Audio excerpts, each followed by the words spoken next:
बिस्मिल्लाहिर्रहमानिर्रहीम। अस्सलाम वालेकुम प्यारे दोस्तों, क्या हाल चाल है आपके। मुझे पूरी उम्मीद है कि आप बिल्कुल खैरियत से होंगे।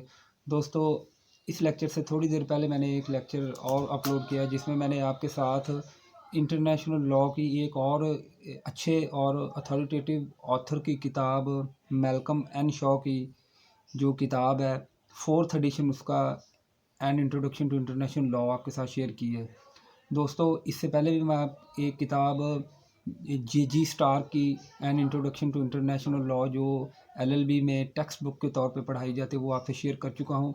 दोस्तों, आज के इस मौजूदा लेक्चर में मैं आपके साथ इंटरनेशनल लॉ के 12 ऐसे इंपॉर्टेंट क्वेश्चन, जी हाँ दोस्तों, ये क्वेश्चन हैं, टॉपिक्स नहीं है, वो आपसे शेयर करने जा रहा हूँ, जिनको इंशाल्लाह तैयार करने के बाद जो मेरे प्यारे प्यारे एस्पिरेंट है सीएसएस पीएमएस टीसीएस जुडिशल और एलएलबी के, वो इंशाल्लाह अपने अंदर एक बड़े एयर ऑफ कॉन्फिडेंस महसूस करेंगे।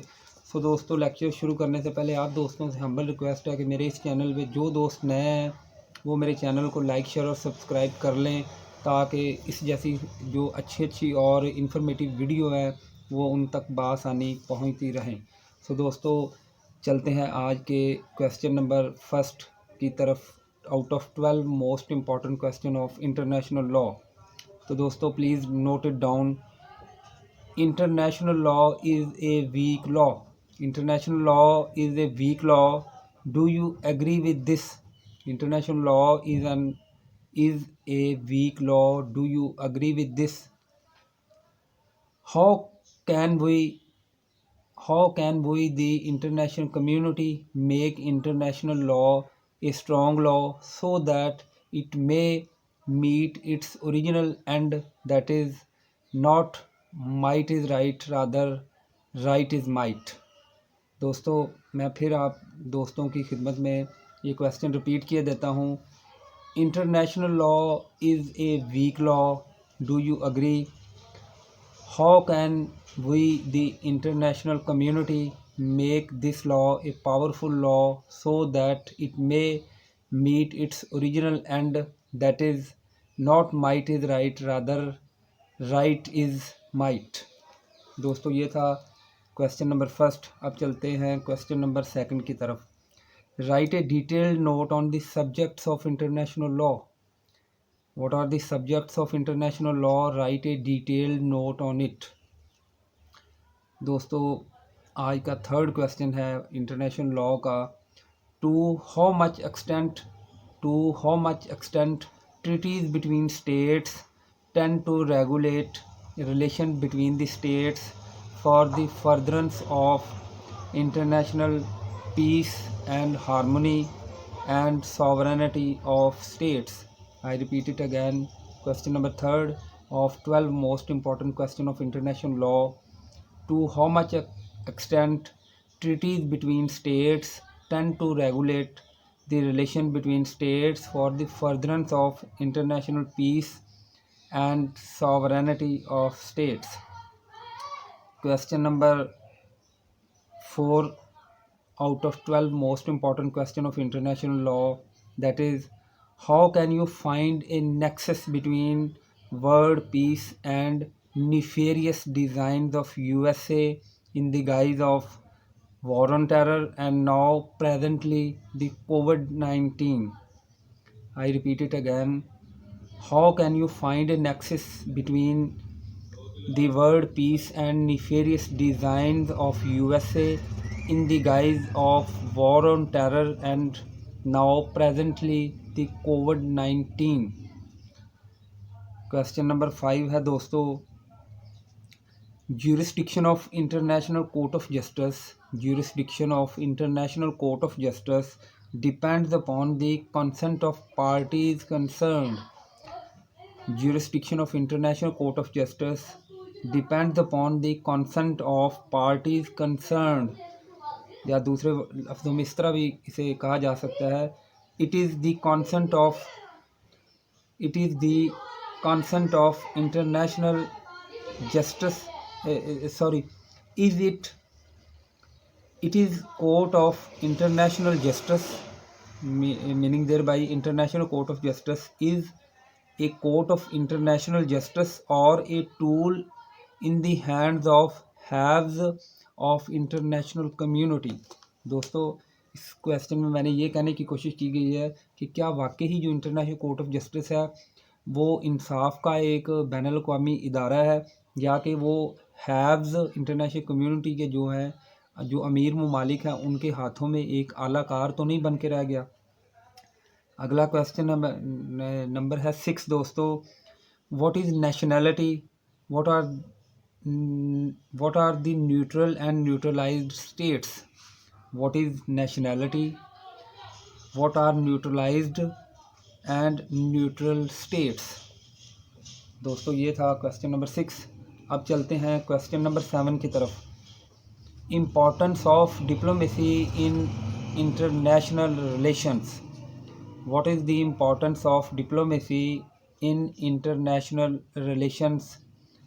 Can diplomatic personalities help in achieving international peace and harmony? Can diplomatic personalities help in achieving international peace and harmony? List some of the names in your arguments. अगला question है question number 8।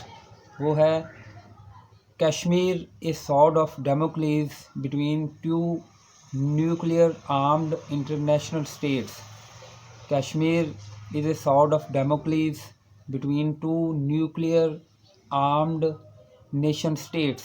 How can international law and community play its role to save the world from the menace of third world war? इसमें दोस्तों ये कहने की कोशिश की गई है कि जो कश्मीर का इशू है वो इंडिया और पाकिस्तान, जो दो न्यूक्लियर ताकतें हैं, उनके दरमियान एक लटकती हुई तलवार है। क्या इसको इंटरनेशनल कम्युनिटी और लॉ हल कर सकता है ताकि दुनिया को तीसरी आलमी जंग के जो अजाब है, जो उसकी लानत से बचाया जा सके? क्वेश्चन नंबर 9 है दोस्तों। Is UNO and United Nations Security Council a custodian of international peace and justice? Give your views in favor or against it. मैं आपकी सहूलत के लिए दोबारा फिर रिपीट कर रहा हूँ। Is UNO and United Nations Security Council a custodian of international peace and justice? Give your views in favor and against it. Question number 10 दोस्तों है should there be an extradition of the offenders for the crimes against humanity and religion which may disturb international peace and security? मैं दोबारा फिर repeat करता हूँ। should there be an extradition of the offenders for the crimes against humanity and religion which may disturb international peace and security? क्या जो ऐसे मुजरिम है जो क्राइम्स अगेंस्ट ह्यूमैनिटी और रिलीजन के जो क्रिमिनल्स हैं, जो क्राइम उसके अगेंस्ट कमिट करते हैं, क्या उनकी जो एक्स्ट्राडिशन होनी चाहिए या नहीं होनी चाहिए? अपने दलाइल दीजिए। क्वेश्चन नंबर 11 है दोस्तों। Write an exhaustive note on the topic of state responsibility. Write an exhaustive note on state responsibility. State responsibility पे आपने एक एग्जॉस्टिव नोट लिखना है।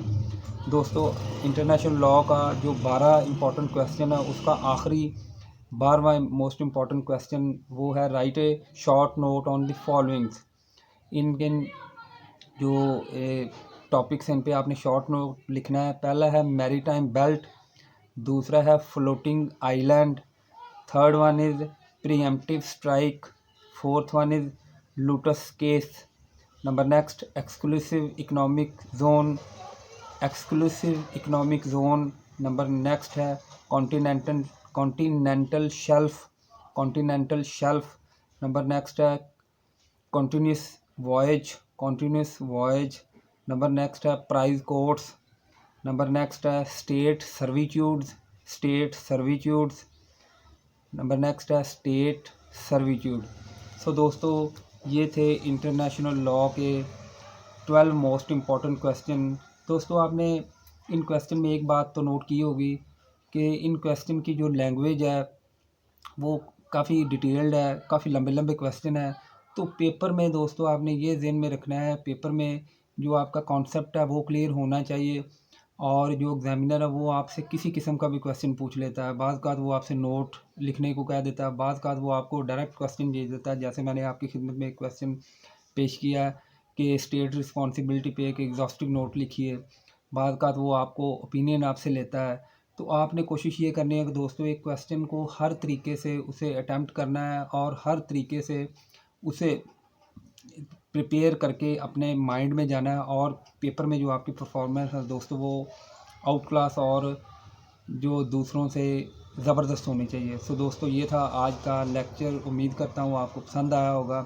मुझे इसी के साथ दीजिए इजाज़त। मेरे चैनल एम हुमायूं अज़ीज़ ढिल्लों ऑफिशियल को सब्सक्राइब करना मत भूलिएगा, और मुझे इसी के साथ ही आपसे इजाज़त चाहता हूँ, ताकि नेक्स्ट जो इस तरह के लेक्चर हैं वो आपकी खिदमत में मैं पेश कर सकूँ। आप सब दोस्तों का बहुत शुक्रिया। पाकिस्तान जिंदाबाद।